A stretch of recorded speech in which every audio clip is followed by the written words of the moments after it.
Okay, great news today. The springs have arrived 7 days earlier than they said they would do, so great service there. So big thank you to eBay and also the shop, but they were on the eBay UK site. So as you can see, the springs are to help get the arm working again, the tension arm. So that's what this video is about. It's genuine parts they've sent, so that's nice, or at least the packaging's genuine. I don't know, or looks genuine, but I bought a spare spring because I have a funny feeling this is going to happen again. I wouldn't say the quality of the steel is high quality spring steel, but so I bought a second one just to keep as quick repair. So okay, let's get working on the belt. Okay, I've undone the 4 retaining screws for the plate that holds the motor on. It's on the opposite side also, so there and there.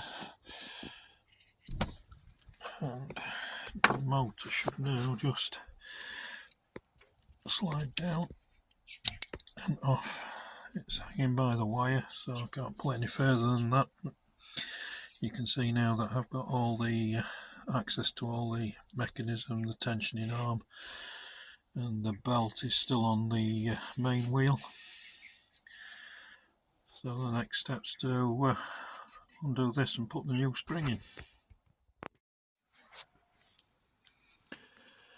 Okay, as you can see, I've now got the new spring on and onto the arm and loose.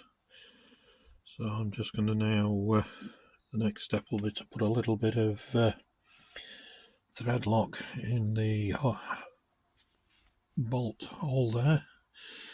A little bit on the bolt itself, which you can see some residual there from previously. But that obviously needs to be taken off first and then some fresh putting on.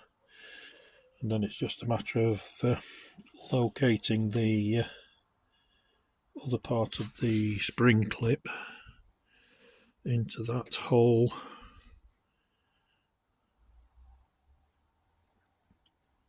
That hole there. And of course while bolting down, so this could be fun. But next step is that. Okay, as you can see, the spring's now in place here. It's in the top and bottom hole, and the spring action is definitely towards the belt now, so that will be there, and applying tension or having to push, not really hard but quite hard that way. So it will give the tension that we want. So all that's the matter now, all that's to do now is the screw is in with the thread lock on. As you can see here, I've used just a thin metal bar to put the thread lock on rather than put the blob onto the threads of that. I've put some into the hole and then just gently put a little bit on the threads of the nut inside, or the bolt inside, sorry. So that had a bit on its thread, and the hole itself, the captive hole, had some. So what I'll do now is get the motor up in place with the belt around the drive cog, and then I'll set the tension accordingly by tightening the grub screw to the position I want. Okay, I've now got the belt tensioner on. As you can see, it's pushing the belt. When the heli does start up, it will be able to spring that way a little bit. Motor's not quite in place at the moment, it just needs all fastening, and I've got one bolt in. As you'll see, I've got one bolt in there. So what I'm going to do now is put the other 3 in, but with thread lock on, and then take that one back out and put that one in with thread lock on. So that's the next step.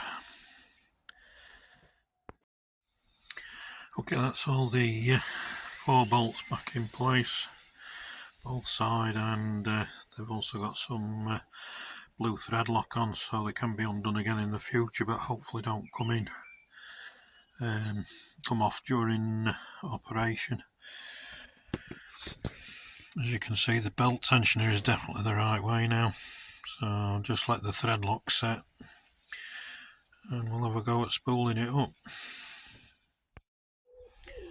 Okay, it's gone through its start-up sequence and it's levelled itself out, just waiting now for the GPS to locate or bind, let me say, and be able to give it a spool up.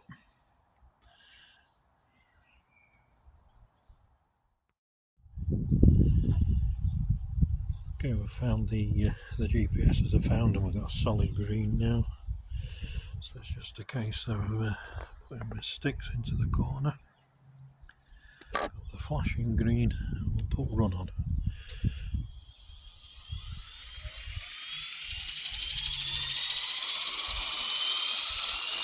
There we go. Vibration stopped, grating noise stopped. Let's run it up again.